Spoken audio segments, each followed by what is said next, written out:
Hi everyone, I'm Sagar. I just finished my third year. I'm a joint PhD candidate in the Philosophy and Religion departments here at Princeton. It has been such a pleasure to teach all of you, to the parents to teach all of your children. I second everything that Joe and Flo have said, and in addition, two things that I think just wowed me in a way that I can't express is seeing students actually get a mental handle on some of the deepest, most mind-boggling and profound, but also most complex and therefore difficult to wrap your head around problems and arguments in philosophy. So I'll also we talked about consciousness today, about physicalism.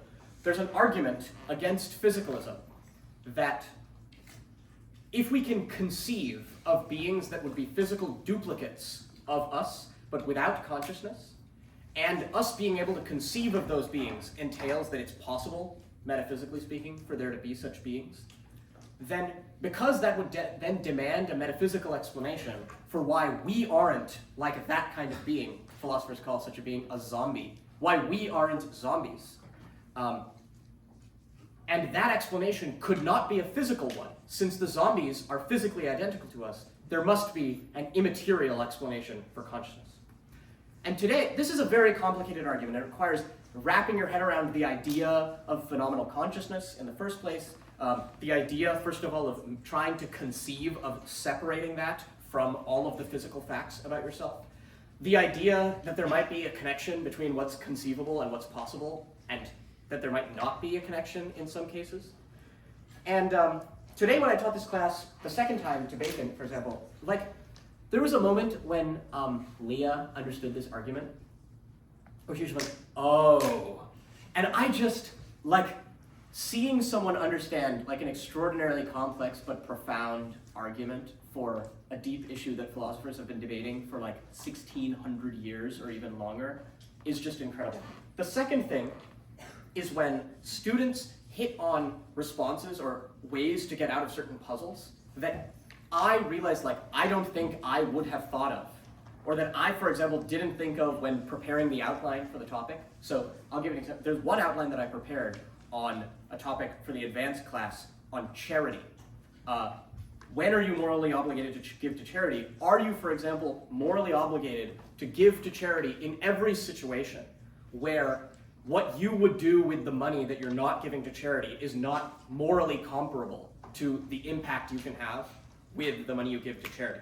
And we made a strong case that some students actually agreed with. So I hope, parents, you'll find that your children might be more inclined to generosity and charity for philosophical reasons in the future, which I think of as a win. Some students thought this argument was extremely strong, but then there was a new theory presented that I don't think I would have thought of, which is that maybe human beings all have certain goods in their life that they all deserve.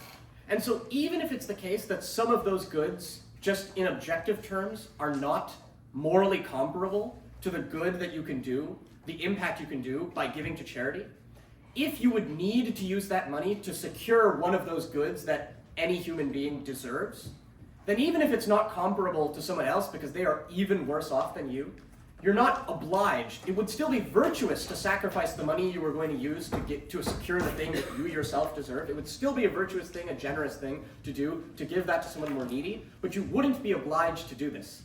And this came up in an example that I presented to students, kind of a puzzling example that some students wanted to bite the bullet on, where, this would entail, for example, that so long as there are people who are starving, you should never go to the movies. Because surely going to the movies is not morally comparable to somebody starving. But it was presented, and I had never thought of this before. What if a good human life entails deserving some objective goods, some aesthetic goods rather, like occasionally going to the movies?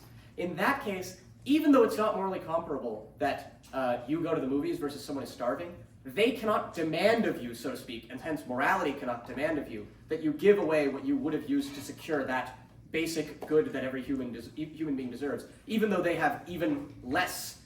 even less close to achieving the basic goods of a human life. And this generated a new discussion about whether this really does solve the puzzle in a way that lets you get off with not giving charity sometimes. And I never would have thought of this. I didn't think of this when I was writing the outline for the charity case. So both of these things, seeing students like suddenly come upon a really deep argument and seeing them come up with solutions to philosophical puzzles or ways of getting out of philosophical problems that I myself did not consider, these things just absolutely amazed me.